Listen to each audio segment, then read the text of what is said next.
Eto mga ka-review, papasok lang bagong utos ni President Bongbong Marcos Jr.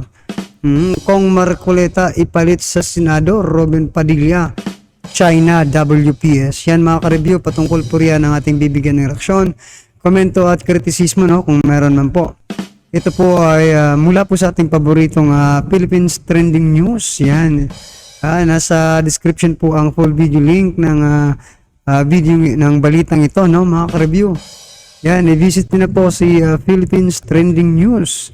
Subscribe niyo na po, no, para at least updated po kayo sa mga ina-uploads niyang video. Alright? At ito na nga mga ka-review, no, at i-subscribe niyo na rin po pala. Kung gusto niyo po ng mga ganitong reaction video, pa-subscribe naman po. Thank you. Maraming salamat po. At ito na nga mga ka-review, sama-sama sabay-sabay po natin pakinggan, panoorin at bigyan ng reaksyon ang balitang ito. Ito na po, mula po sa ating paboritong Philippines Trending News. Ipalit si Marcoleta, tanggalin na ang traidor. Ayan, Padilla, bagong utos ni President BBM. Ito na po.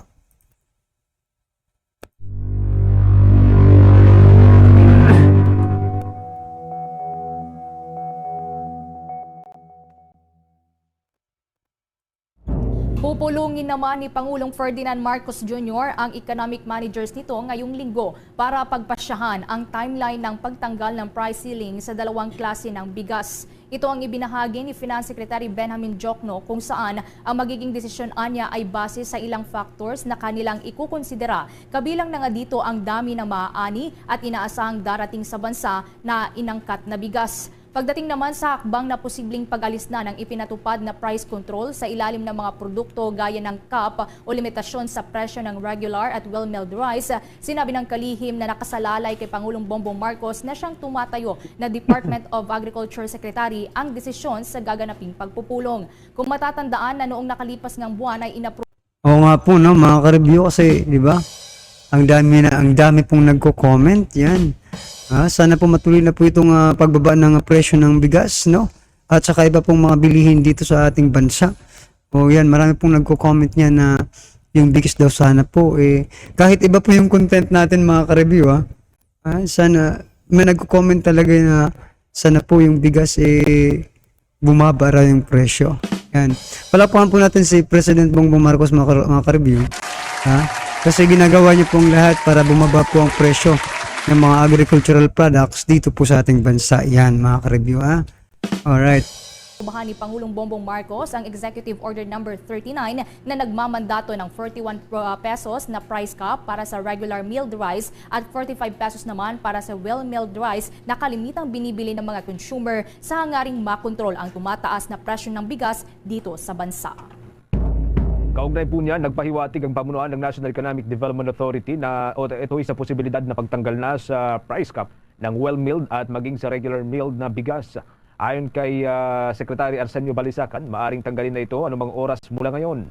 Maalalang Setyembre 2 o Setyembre 5 nang ipinatupad ang price cap na nakapaloob sa Executive Order number 39 ni Pangulong Ferdinand Bongbong Marcos Jr.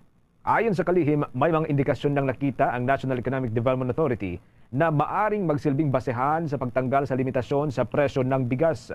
Kinabibilangan ito ng bumababa ng presyo ng bigas sa maraming merkado sa ating bansa, kasama na ang sapat o matatag na supply ng bigas sa mga merkado. Ayon pa sa kalihim, bagaman may magandang epekto ang price cap, hindi rin maitatanggi ang hindi maganda nitong impact. Daan upang ito ay dapat nang matigil o hindi dapat ito magtagal.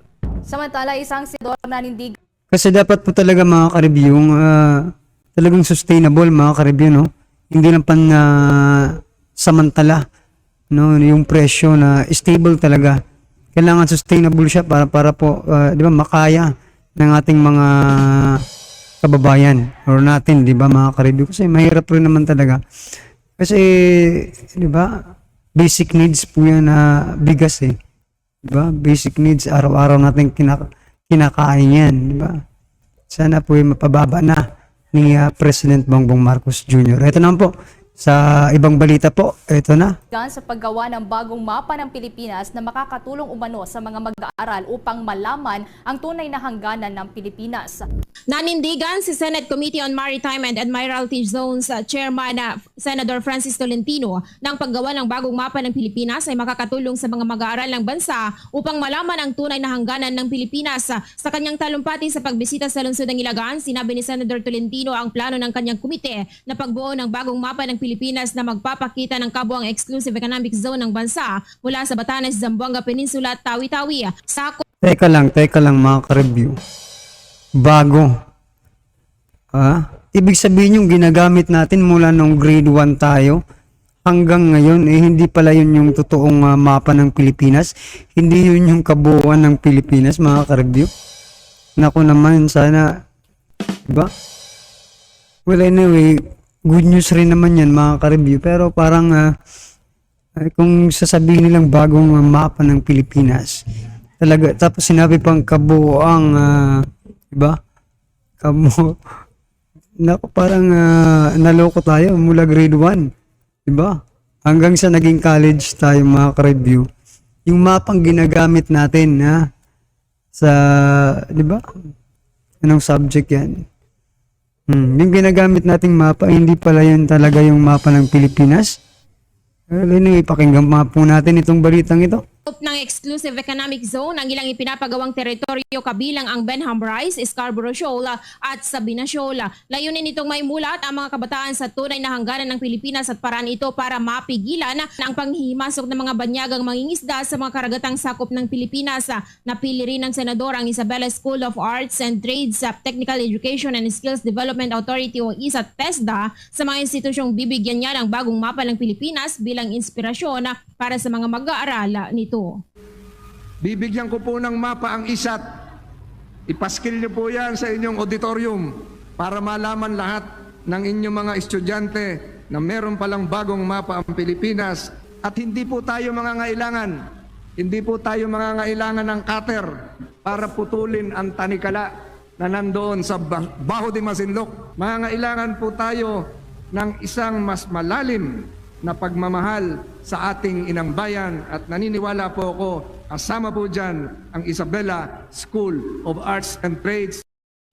Sayang si Secretary Gibo, si Gibo Chidoro po yan, at Congressman Marcoleta. Alam niyo kung bakit ako nang hihinayang? Kasi Bakit ito yung po? magagaling na abogado. Ito yung membro ng unit team. Diba? Ni Pangulong Marcos nung before election. At ito talaga ang karapat dapat sa Senado. Ito po, pakinggan po natin si Sir Mike Abe, mga ka-review. Ng Mike Abe Opinions. Yan, subscribe niyo rin po. Kaya lang ho, hindi binigyan ng pagkakataon ng taong bayan. Si Marcoleta napilitang mag-withdraw ng candidacy kasi mahina daw siya sa survey. Alam niya, delikadesa, alam niya hindi rin siya mananalo, hindi siya nagpakahirap at hindi niya pinaasa ang tao. Yan ang may prinsipyo. Hindi katulad ng iba, kahit natalo, tuloy-tuloy ang takbo. Si Marcoleta, Congressman Marcoleta, may prinsipyo, nakita niyang mahina ang dating niya, so ayaw niyang paasahin ng tao, ayaw niyang masaktan ng tao, kaya nag-withdraw siya. Kung kailan malapit ng eleksyon, yan ang may prinsipyong abogado. Pero grabe, no, nakakapanghinayang talaga si Congressman Marcoleta, mga ka-review. Bakit kayang, kasi siguro hindi lang siya talaga kilala ng ibang mga tao. Yung mga hindi nanonood ng, di ba, sa social media kung paano talaga magtrabaho si Congressman Marcoleta, mga ka-review. Nako, di ba? Kung naging senador sana si Congressman Marcoleta, mga ka-review, talaga nga malaking tulong sana ito dito kay President Bongbong Marcos Jr., di ba? Actually, kasama siya sa top 5 na aking kandidato hindi natuloy. Sige po, walang duda, lalo na ngayon, lutang na lutang ang talino, tapang at galing ni Gibo Chidoro. Kaya maraming nanghihinayang. Ako mismo, personal ko po itong assessment at opinion. Nanghihinayang ako sa dalawang itong magagaling na abogado. Ito ang karapat dapat sa Senado kumpara kay Robin Padilla, pasintabi na. Kasi hindi naman natin pwedeng hindi ko kumpara kasi natin. Pinangalanan na po ni pinangalanan na po ni Sir Mike Abe, no? Kung sino ba dapat ang palitan dyan sa Senado, di ba? Sayang nga lang talaga, mga ka-review, at hindi po talaga tumakbo itong ng pinanghinaan ng loob, mga ka-review, si Congressman Marcoleta dahil sa mga sorbe-sorbe na yan. Diba? Sa susunod, may panahon rin na, diba, may magtatanggol sa atin dyan sa Senado na ang pangalan po ay Rodante Marcoleta. Nakita ninyo. Nakita nyo si marami na nga Pilipinong nagsisisi na nga, pinagsisisihan na. Ina yung title natin. Secretary Teodoro, sayang Secretary Teodoro at Congressman Marcoleta. Senador Robin Padilla, pinagsisisihan na. Kasi nga,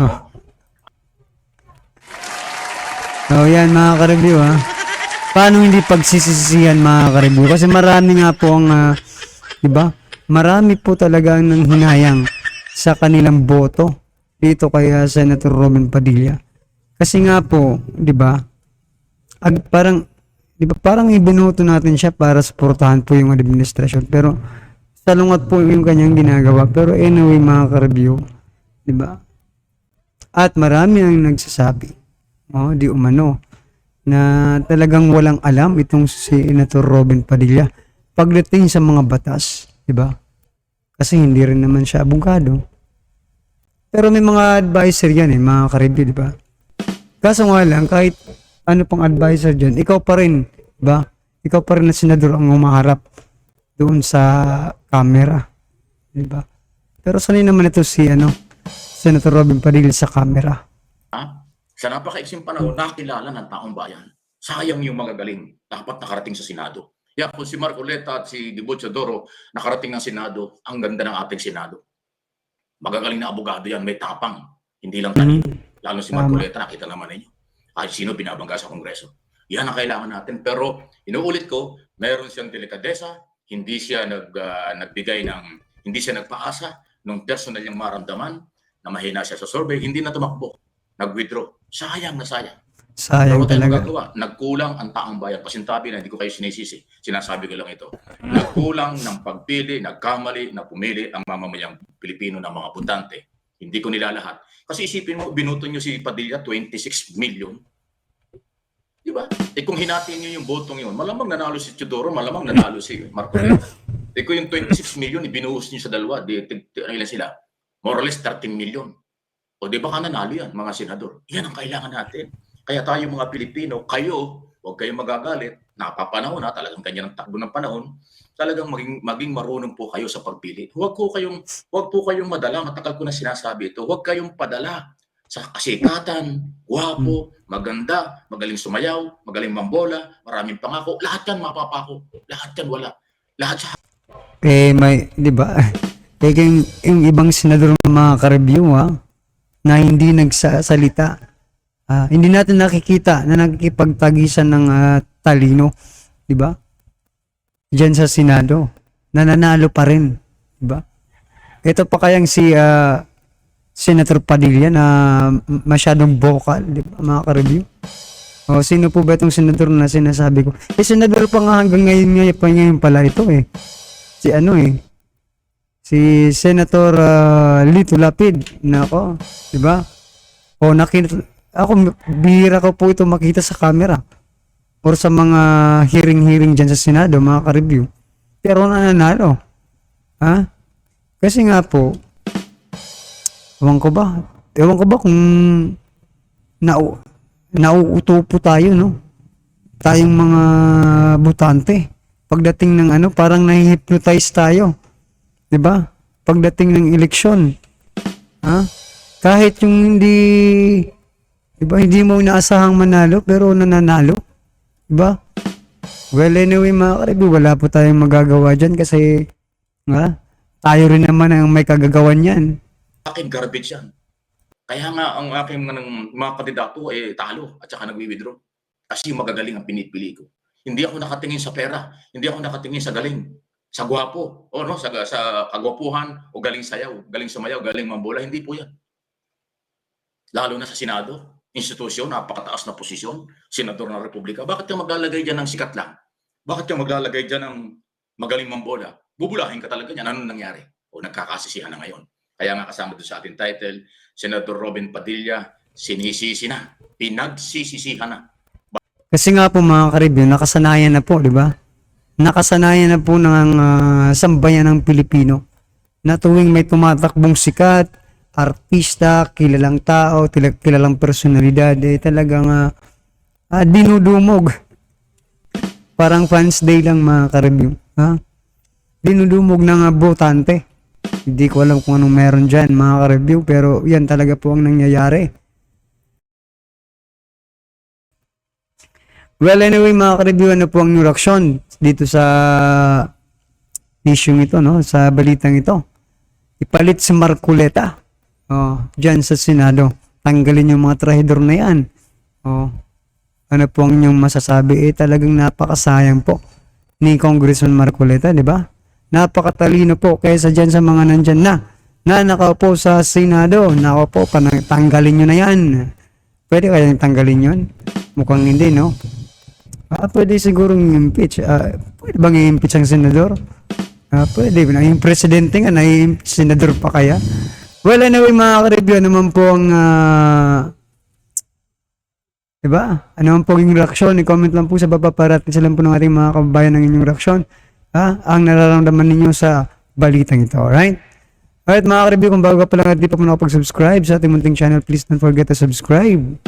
At i-click na rin po ang bell notification para updated po kayo sa lahat ng ina-uploads nating reaction video. Yan mga ka-review. At huwag din pong kalimutang i-subscribe si Philippines Trending News. Yan Nasa description po ang full video link ng balitang ito. At bisitahin nyo na po, i-subscribe nyo na po sa Philippines Trending News. Maraming salamat mga ka-review. Alright.